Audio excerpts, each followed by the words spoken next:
Let's talk about it just for a second, ladies and gentlemen. People like Candace Owens, especially her, but there are a lot of these woke right, Jew-hating people. The Hodge twins, Tucker Carlson, Glenn Laurie, but Candace specifically, because Candace has taken it upon herself to be like this. The first thing that popped in my head was a clanging cymbal, just an annoyingly loud voice. And we were sharing some stuff. People were commenting, don't share anything from her because you're giving her a platform. She already has a platform. We need to put to bed the notion that if you just ignore these people, they'll go away. It didn't work. It didn't work on the left. That did not work. Don't you remember all that? The first Durban conference was 2001. It was a world conference against racism. That was the conference where it was officially first mentioned and put forth that Israel was an apartheid state.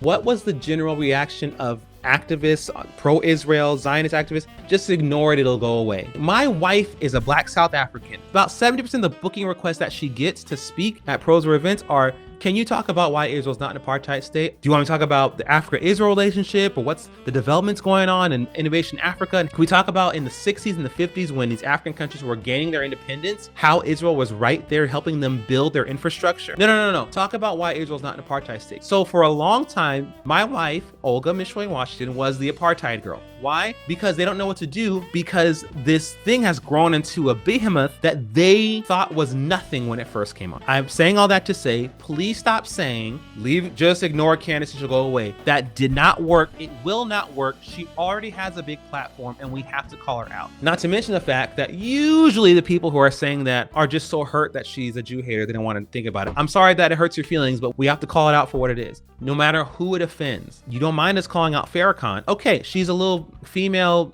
right-wing Farrakhan. Not only is she peddling these lies, she will, like Farrakhan, lie about what's happening to Christians. So she'll bring up Christian persecution, but she'll say the reason why there are jihadis in the Middle East is because they're all operatives of the American government. They're not really Muslims. They're Americans, and America's stirring up strife. No, it's Israel's fault that all this stuff is going on in Syria. That is an evil, you guys. I saw that Ipsy had posted it, but people heard what they wanted to hear. So we had comments saying, but the right isn't as bad as the left. The left, see, this is how bad the left is. We know. We say it on our platform. The left-wing Jew hatred is institutional. You have professors, you have administration, you have student groups who are funded by the Muslim Brotherhood who shouldn't be on campus in the first place. They should be completely removed. We talked about even the futility of having pro-Israel student groups on campus when there's no plan to actually remove the anti-Israel student groups. These groups have shady money. Qatar and China. Now faculty for justice in Palestine. Columbia University, they have a new newspaper called Columbia Intifada. Columbia is still funded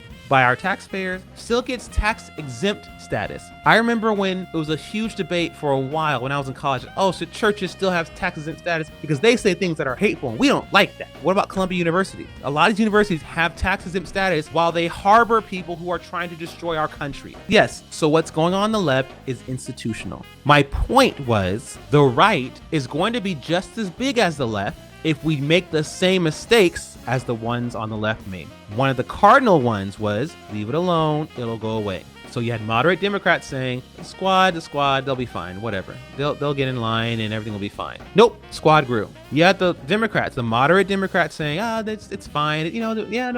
Black Lives Matter and all that kind of stuff. Now you have these radical defund the police stuff that is not even supported by most of the black community. That's coming from the left. What I'm saying is, for those of you on the right, you must call it out loudly, vehemently. It cannot be ignored or it will grow.